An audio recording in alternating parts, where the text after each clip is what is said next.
The emergency session of the Galactic Council was called within 6 hours of the first reports from the Kepler Neutral Zone representatives.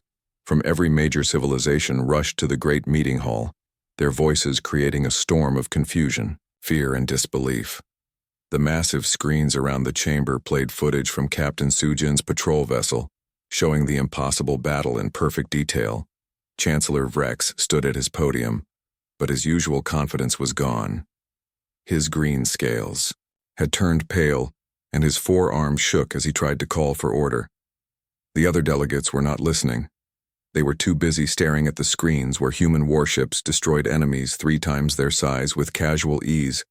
This footage must be fake, declared the Blorak representative, his jelly-like body quivering with nervous energy. No species could develop such advanced technology in complete secrecy. The humans are trying to trick us with special effects and computer graphics, but other voices disagreed.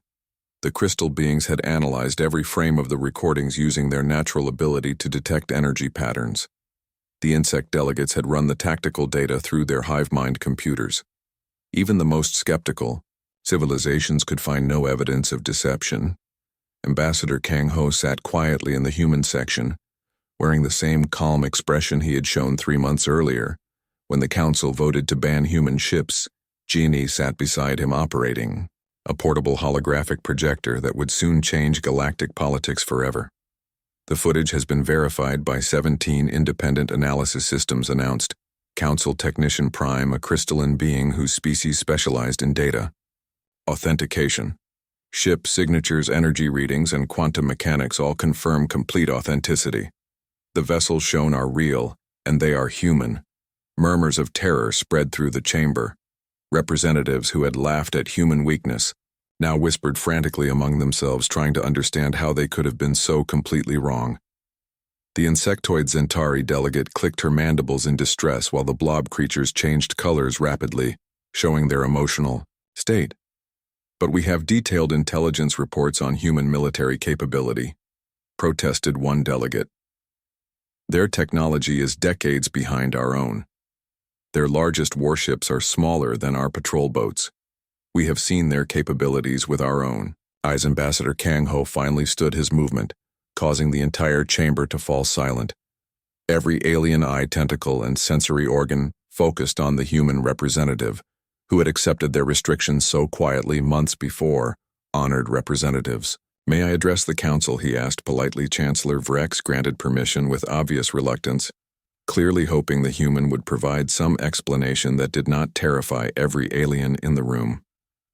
3 months ago, this council decided that humanity needed restrictions. Kang Ho began, his voice carrying clearly through the chamber's acoustics. You voted to ban our military vessels from neutral space because you believed we were weak, primitive, and potentially dangerous only to ourselves. He gestured to Jin A, who activated the holographic projector. 3-dimensional images filled the center of the chamber, showing star charts, ship specifications, and battle footage that no alien had ever seen before. The projections were so detailed and so overwhelming that several delegates gasped in shock. What you did not know is that humanity has been preparing for galactic integration for over 20 years, Kang Ho continued. While your intelligence services tracked our public military vessels, our actual defense fleet was being built in facilities you never detected. The holographic display showed massive construction yards hidden in asteroid fields throughout human space.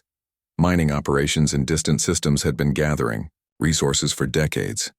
Manufacturing facilities that dwarfed anything in known space had been producing warships, weapons, and technology that exceeded alien capabilities by generations. Ship after ship appeared in the projection, each one more advanced than what had appeared at Kepler. The Soul Thunder was revealed to be just one of dozens of similar dreadnoughts. Heavy cruisers, destroyers, fighters, and specialized vessels filled the display in formations that stretched across multiple star systems. Vessels that responded to the distress call represent less than 3% of the Terran defense fleet. Kang Ho said calmly, We currently have 47 battle groups deployed throughout human space with construction schedules that will triple that number within 2 years. The silence in the chamber was complete. Every alien representative was calculating the implications of what they were seeing. Humanity had not just hidden a few advanced ships. They had built a military force that could conquer the entire galaxy if they chose to do so. Chancellor Vrex found his voice, though it came out as a croak. Why hide this capability? Why not reveal your strength from the beginning? Kang Ho's expression remained diplomatic, but his eyes showed steel. Because we learned early that galactic politics responds to strength, not to friendship. When we first made contact, we were welcomed as curiosities. When we began establishing trade relationships, we became useful. When we started expanding, we became inconvenient. The pattern was clear. The holographic display changed, showing intelligence reports, diplomatic communications, and planning documents from various alien governments. The evidence was overwhelming. Multiple species had been planning to limit human expansion long before the recent council vote. Some had even discussed military action if humans continued growing too quickly. You see, Kang Ho said, we knew about the planned restrictions months before you voted. We also knew about the systematic attacks on medical convoys, the false flag operations designed to justify increased military presence in neutral zones, and the species responsible for what you witnessed at Kepler. The chamber erupted in shocked voices. Several delegates demanded to know how humans could have such detailed intelligence on classified government operations. Others accused their neighbors of betraying state secrets. The careful alliances that held galactic civilization together began showing cracks. Jin stood and spoke for the first time. Because we have been monitoring your communications for 5 years. Every encrypted transmission, every classified briefing, every secret military report.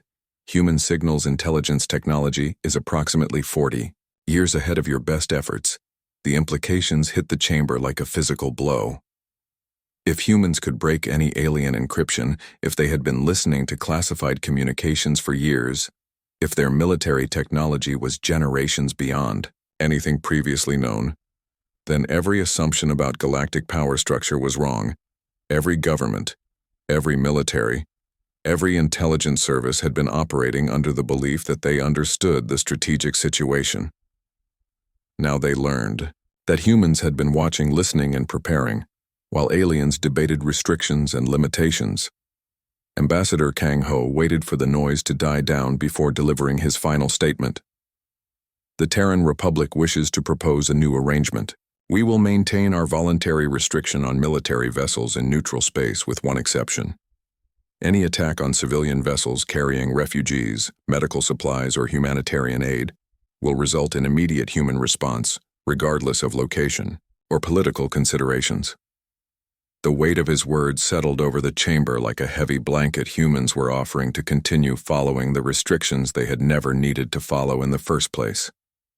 But they were also making it clear that certain lines could not be crossed. The children who died at Kepler while your nearest patrol vessels were days away will be the last such victims. Kang Ho continued. Humanity guarantees it. We have the capability to respond to any humanitarian crisis anywhere in the galaxy within 1 hour. We will use that capability whether you approve or not. Chancellor Vrex looked around the chamber at his fellow representatives, seeing fear, calculation, and the dawning realization that the balance of galactic power had shifted permanently. The aliens who had laughed at human weakness now understood they were dealing with a civilization that could destroy them all. And if the Council refuses this arrangement? Vrex asked, his voice barely above a whisper. Kang Ho smiled, and the expression was somehow more frightening than any threat could have been. Then you will discover what the other 97% of the Terran defense fleet is designed to do. The vote was taken in complete silence. No delegate spoke. No arguments were made. No objections were raised. When the results were announced, every single civilization had voted to accept the human proposal. As the session ended, and delegates filed out in stunned silence, Jin leaned toward Ambassador Kang Ho. Sir, do you think they finally understand? Kang Ho watched the alien representatives hurrying away, their confident arrogance replaced by fearful respect. Oh yes, he said quietly. They understand perfectly. Now they know that humanity has been the dominant military power in this galaxy for years, and we simply chose not to mention it. The age of aliens underestimating humans was over. 3 months had passed since the Galactic Council banned human military ships from neutral space. The alien civilizations had quickly forgotten about Earth and went back to their normal business. Trade ships moved through space lanes without worry, and patrol vessels maintained their regular schedules. Everyone believed the human problem had been solved with a simple vote. Captain Sujin commanded the patrol ship Seeker's Pride in the Kepler neutral zone. Her ship was built by the Zentari insect civilization and looked like a giant metal beetle floating through space. She had compound eyes that could see in many different directions at once, and her crew of 8 aliens worked together like parts of a machine. The Kepler zone was considered one of the safest areas, and known space trade routes passed through it daily, carrying goods between dozens of worlds. The biggest excitement Sujin usually faced was helping drunk traders find their way home, or dealing with minor shipping disputes. Her crew had been patrolling this sector for 2 years without seeing any real trouble. Sujin was reviewing daily reports when her communication officer started making urgent crystal chimes. This was Crystal Song, who belonged to a species that talked through musical sounds. The translation device on Sujin's collar turned the chimes into words. "Captain, we have an emergency transmission coming through on all frequencies." Sujin moved quickly to the main display screen where waves of energy showed the incoming signal. The transmission was breaking up badly with static and interference, making it hard to understand. "What are they saying?" Crystal Song, the crystal being hummed nervously as more sounds came through the speakers. "Captain, it is a medical convoy under attack. They say they have 27 ships carrying supplies and refugees to the Outer Rim colonies. Someone is destroying their escort vessels." Sujin felt her 2 hearts start beating faster. Medical convoys were protected by galactic law. Even the worst pirates usually left them alone because attacking medical ships brought severe punishment from all civilizations. "Where are they located?" Crystal Song worked at the communication panel, sending out scanning signals. "Their position is deep in the neutral zone, about 4 hours travel from our current location. The attackers are not identifying themselves, and the convoy captain sounds very frightened." Through the crackling speakers came a human voice speaking. In Galactic Standard Language, "This is Captain Minho of the medical convoy Healing Wind. We are under heavy attack by unknown vessels. They are cutting through our escort ships like they are made of paper. Please send help immediately. We have thousands of refugees aboard, most of them children from the Titan colony disaster." Sujin closed her compound eyes and tried to think clearly. The Titan colony disaster had been major news across the galaxy. An industrial accident had killed thousands of adult colonists, leaving nearly 10,000 children orphaned and badly injured. The children needed special medical treatment that could only be provided at facilities in the core worlds. More voices came through the communication system as other ships in the convoy sent their own distress calls. "We are losing life support on deck." 7 came one transmission. "Our engines are failing and we cannot escape," came another. "The attackers are using some kind of weapon that tears through our hulls without exploding," came a third. Sujin looked at her tactical display, trying to understand what was happening. Medical convoys usually traveled with light escort vessels that could handle pirates but were not equipped for serious military combat. Who would attack refugee ships carrying injured children? And what kind of weapons could destroy escort vessels so easily? Captain called her navigator an insect being named Buzzwing. "I am detecting multiple emergency signals from the same area. It appears the attackers are hitting several convoys at the same time. This is not a random pirate attack." Sujin felt cold fear creeping through her body. Pirates might attack one convoy for valuable cargo, but hitting multiple medical ships at once meant something much worse. This was organized military action designed to cause maximum suffering. "Set course for the convoy position. Maximum speed," she ordered. "Send emergency broadcasts to all patrol vessels in the sector. Tell them we have a major incident requiring immediate assistance." As Seeker's Pride raced through space at top speed, more distress calls flooded their communication array. The unknown attackers were not just hitting Captain Minho's convoy. They were systematically destroying medical ships throughout a wide area of space. Each attack followed the same pattern. The escorts were destroyed first, then the medical ships were disabled and left to drift while their passengers slowly died. Crystal Song worked frantically at the communication panel, Trying. To contact other patrol vessels, Captain.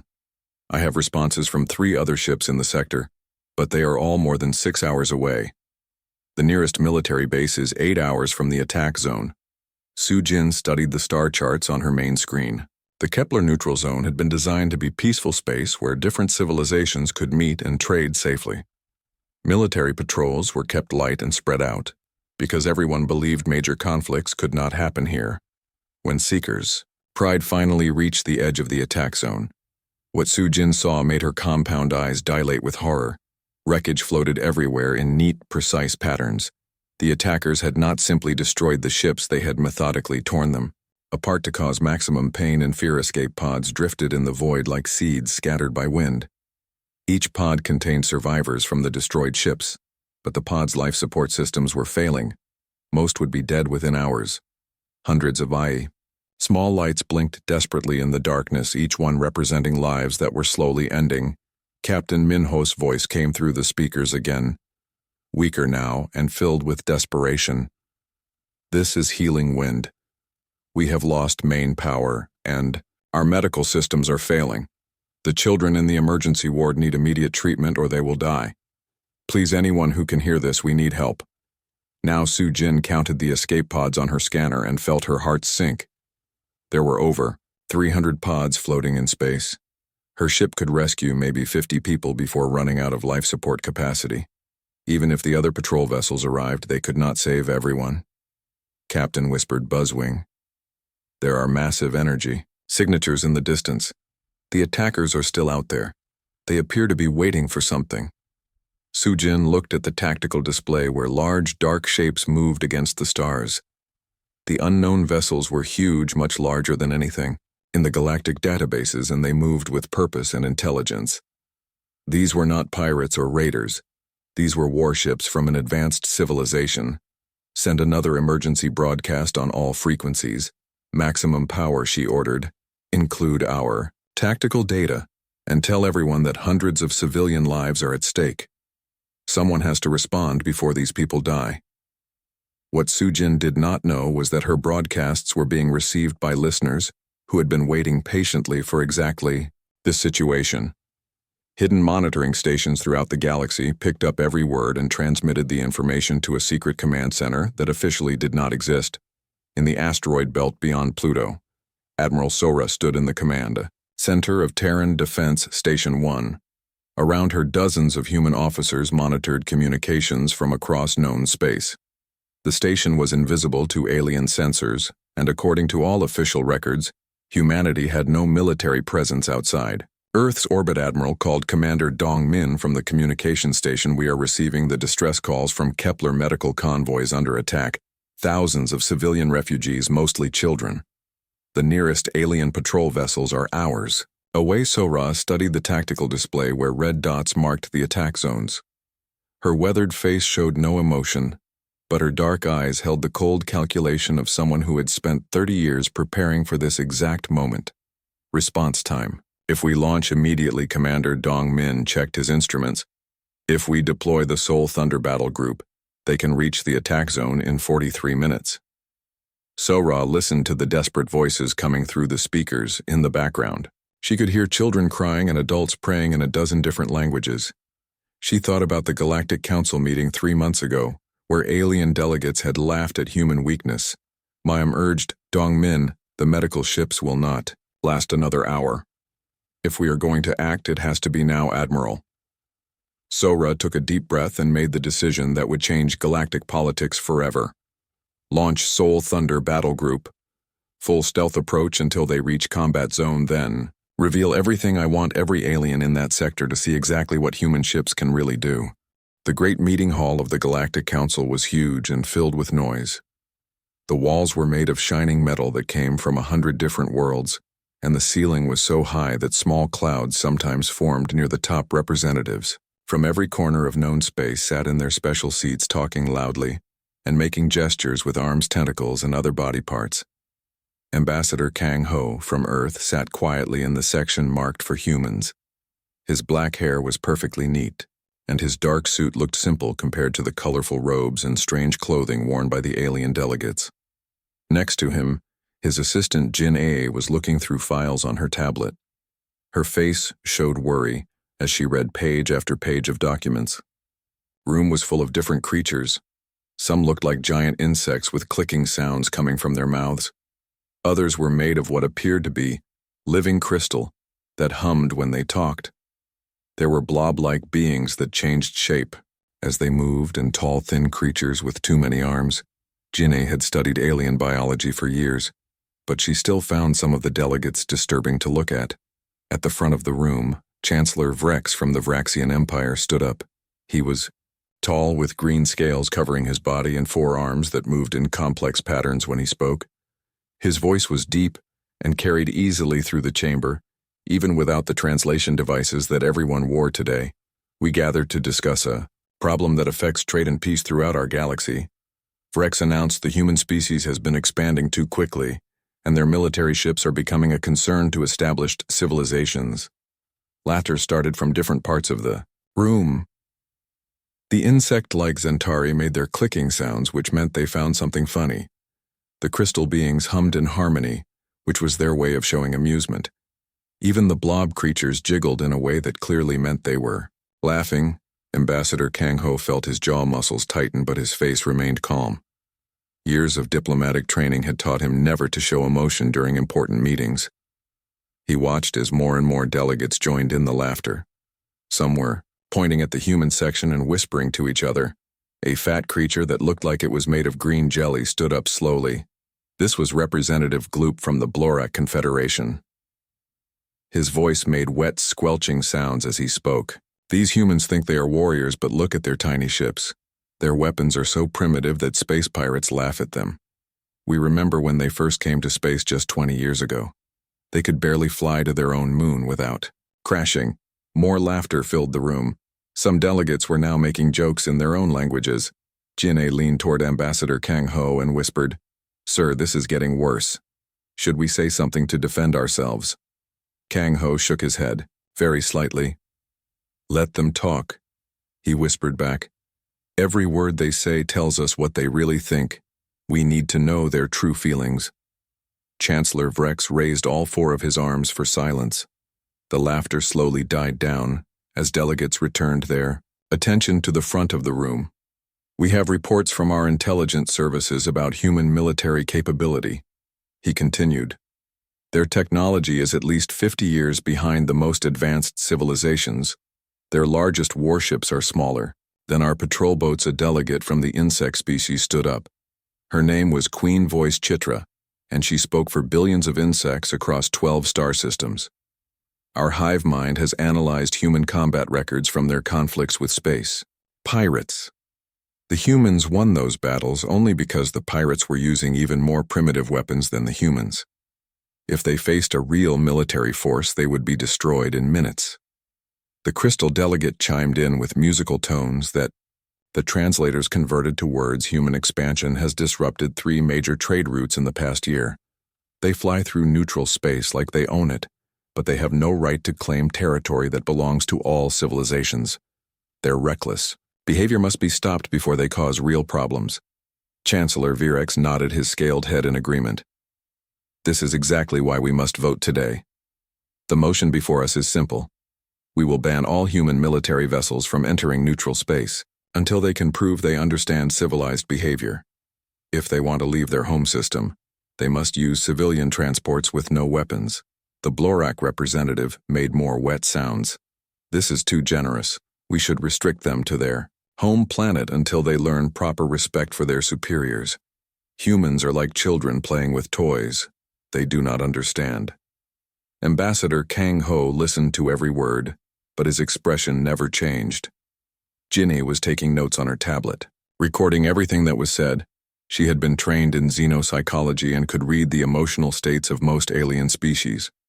What she saw in the room worried her deeply. These beings were not just dismissive of humans. They actively disliked and feared human expansion.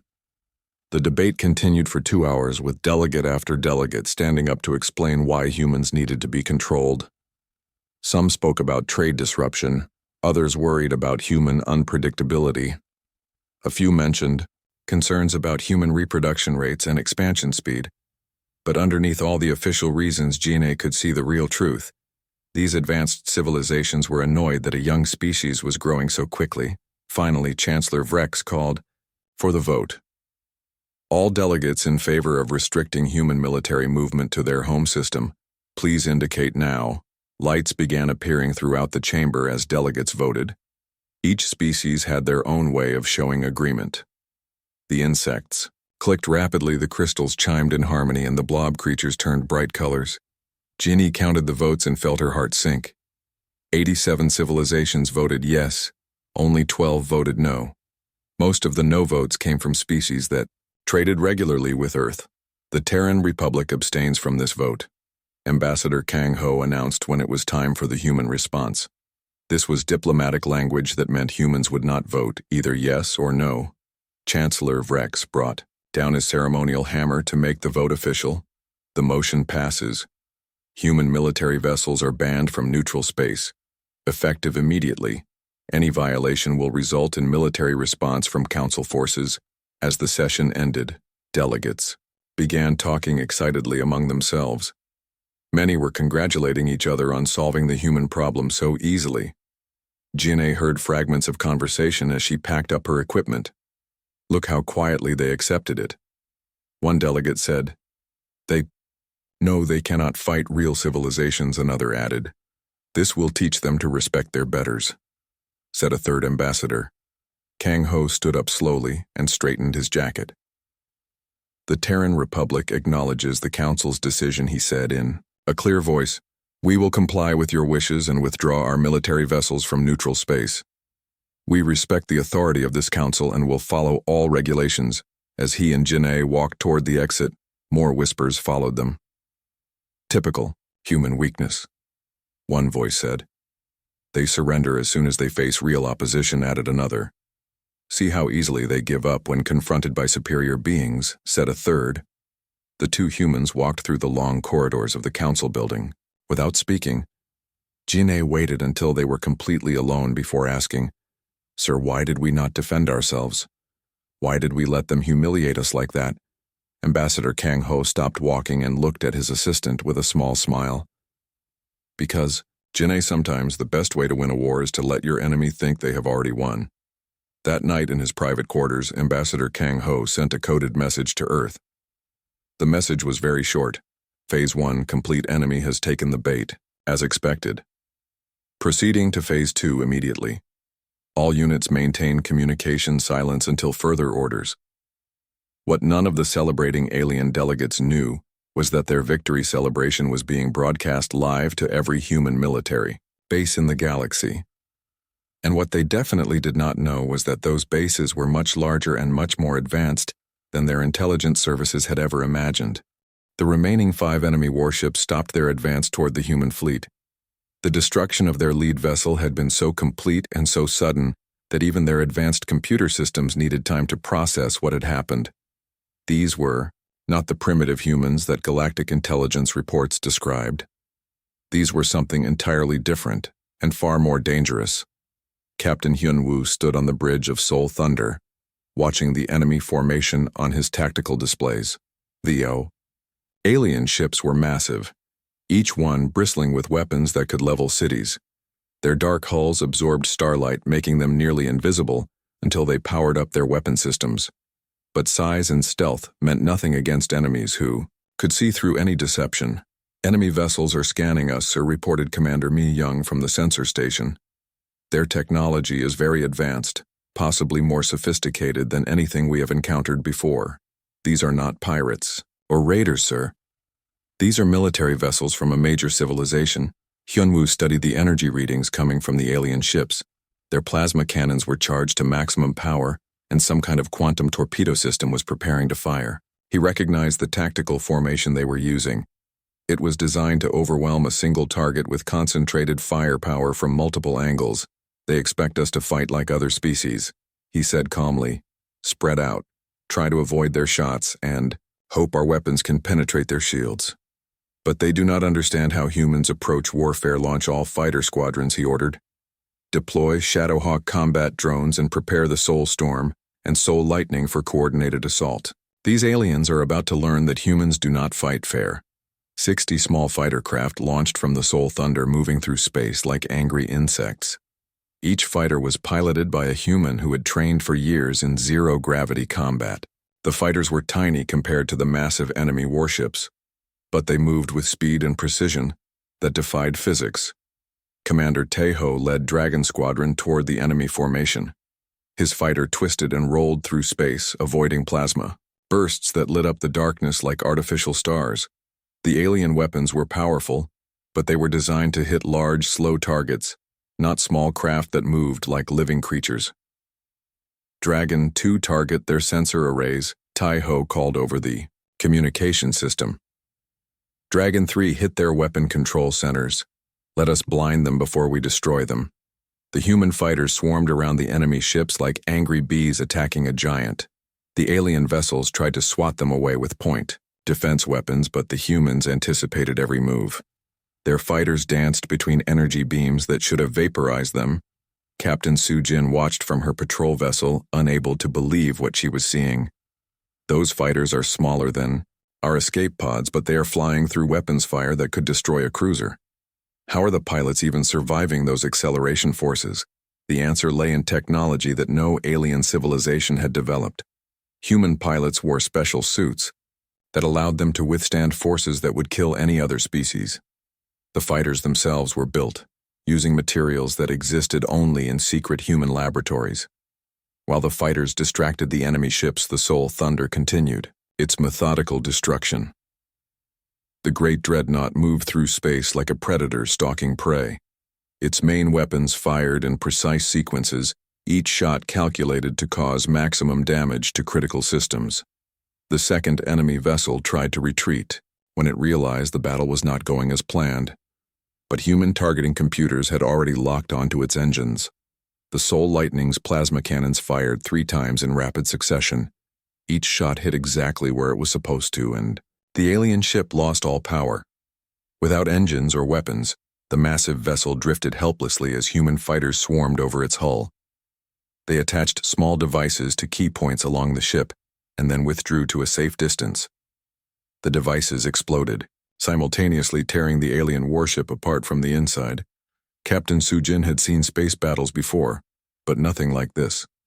Human tactics were completely different from anything taught in military academies. They did not try to overpower their enemies with brute force. Instead, they used precision, speed, and coordination to make their opponents helpless. The remaining 4 enemy ships attempted to form a defensive circle, but the humans anticipated this move as well. The Soul Storm approached from above while Soul Arrow attacked from below. The alien formation collapsed as ships tried to defend against attacks from multiple directions. Human weapons technology was beyond anything the aliens had encountered. Energy beams that could punch through any known armor hit with accuracy that seemed supernatural. Plasma cannons that fired faster than thought left enemy ships burning and powerless. One of the alien commanders tried a desperate tactic. He ordered his ship to ram the Soul Thunder, hoping to destroy the human flagship with a suicide attack. The massive vessel accelerated toward the dreadnought. With all remaining power, Hyunwoo watched the approaching ship without concern. "Activate the gravity field generators," he ordered calmly. "Show them what happens when they try to touch a human warship." Blue energy surrounded the Soul Thunder as artificial gravity fields reached out like invisible hands. The ramming alien ship hit the gravity field and simply stopped. Its forward momentum transferred harmlessly into the field generators while the ship itself crumpled like paper hitting a wall. The alien vessel broke apart under stresses its builders had never imagined. Pieces of hull scattered in all directions, while the crew compartments were crushed flat. The suicide attack had lasted 3 seconds and accomplished nothing except to add more debris to the battle zone. 2 enemy ships remained, and their commanders finally understood the hopelessness of their situation. They tried to surrender, broadcasting messages in galactic standard asking for mercy, but Captain Hyunwoo had seen the escape pods drifting in space, the children who had died while waiting for rescue. "No quarter," he said quietly. "These aliens showed no mercy to medical ships carrying refugees. They will receive the same consideration they gave to others." The final phase of the battle lasted exactly 97 seconds. The Soul Thunder and its escort vessels moved with mechanical precision, destroying the remaining enemy ships with clinical efficiency. Each shot was perfect, each maneuver was calculated, and each result was exactly what the human commanders intended.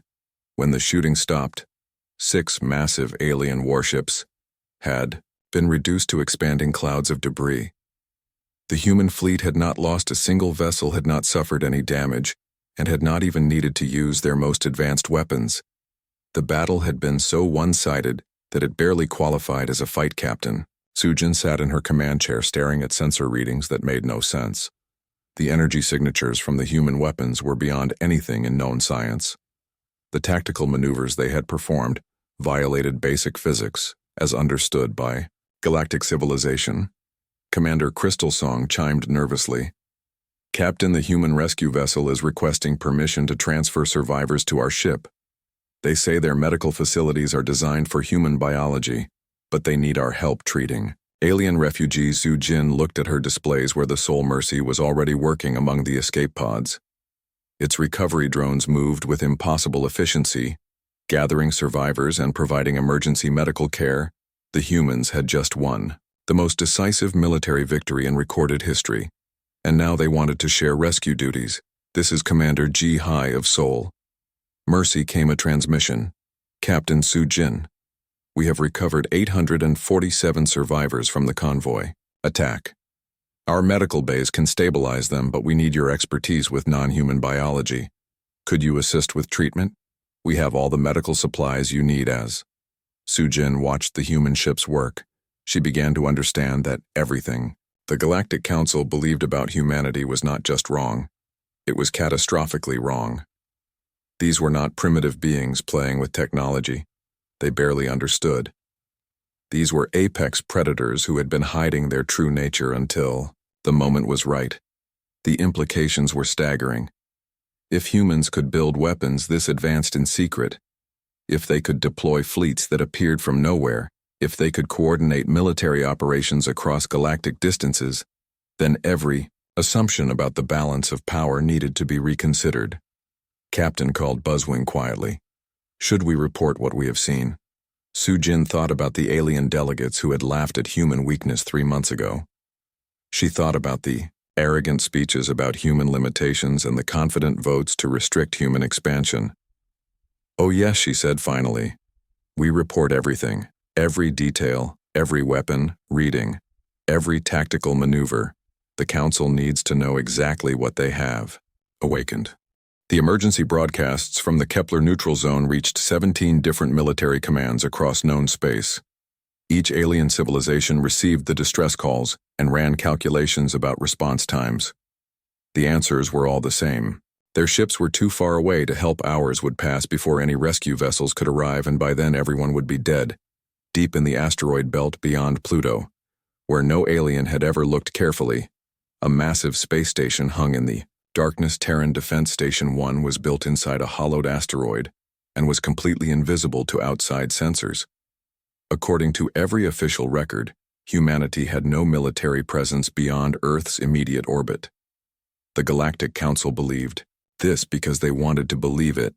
Admiral Sora stood in the command center surrounded by holographic displays showing star maps, battle formations, and real-time communications from across the galaxy. She was 57 years old with gray hair and scars on her hands from 30 years of military service. Her dark eyes missed nothing as she watched the tactical situation develop in the Kepler zone. The attack on the medical convoys was not random. Admiral Sora knew this because human intelligence had been tracking the mysterious attackers for 6 months. The unknown ships had hit isolated targets before, but never anything as visible as refugee convoys. This attack was designed to be seen, to be recorded, and to show the galaxy that no one was safe. Admiral called Commander Dong Min from his station. "We have confirmed the Soul Thunder battle group is ready for immediate deployment. All 5 ships report full combat readiness and stealth systems are operating perfectly." Ra studied the holographic display showing the positions of her ships. The Soul Thunder was a kilometer-long dreadnought that had been built in secret over 5 years, using technology that no alien civilization knew existed. Two heavy cruisers named Soul Storm and Soul Lightning flanked the main ship, while two destroyers, Soul Blade and Soul Arrow, provided escort. The fifth vessel, Soul Mercy, was designed specifically for rescue operations and could save thousands of people at once. Response: time to target Commander Dongmin if we launch now. 41 minutes to reach the attack zone. The quantum drive systems are charged and ready. Sora listened to the voices coming through the communication array. Captain Minho was still broadcasting from his medical ship, but his voice was getting weaker. The children in his medical bay were dying one by one as life support systems failed. Other convoy captains had stopped transmitting entirely, which meant their ships were already dead. Commander Huna spoke from the strategy station. Admiral, if we intervene, it will violate the Galactic Council ban. Our presence in neutral space could trigger a diplomatic crisis. Every alien government will know we have been hiding our true military capability. Sora was quiet for a long moment. She had been planning for this decision since the day the Council voted to restrict human ships. She knew that eventually a situation would arise where humanity would have to choose between following alien rules and doing what was right. The sounds of children crying came through the speakers, mixed with desperate voices calling for help in a dozen different languages. Sora thought about her own daughter who was studying medicine on Mars, and about the thousands of families who would never see their children again if she did nothing. Launch the Soul Thunder battle group, she ordered quietly. Full stealth approach until they reach the combat zone, then drop all concealment. I want every sensor in that sector to record what happens next. Yes. Admiral, came the immediate response from multiple officers. Launch sequence initiating now. Within minutes, 5 vessels dropped out of stealth mode near Pluto and engaged their quantum drive systems. These were not the primitive ships that alien intelligence services had cataloged during humanity's early space exploration. The technology aboard these vessels was 50 years ahead of anything the Galactic Council knew existed. Captain Hyun Woo commanded the flagship Soul Thunder from a bridge that looked like something from a science fiction movie. Holographic displays showed real-time information about every ship system, weapon status, and tactical situation. His crew of 200 humans worked with quiet efficiency that came from years of training. Navigation report called his second-in-command. Commander Mi-young, 36 minutes to target, sir. The quantum drive is operating at maximum efficiency, and stealth systems are holding perfectly. We are invisible to all known sensor types. Hyun-woo studied the tactical display showing the attack zone, where hundreds of escape pods drifted in the void. Each pod represented lives that were counting down in minutes rather than hours. His ship could save them all, but doing so would reveal capabilities that humanity had kept secret for decades. Weapon status, he asked. All systems ready, sir, replied the tactical officer. Our main batteries are charged. The fighter squadrons are prepared for launch, and the Shadowhawk drones are armed and ready. The enemy will not expect what we are bringing to this fight.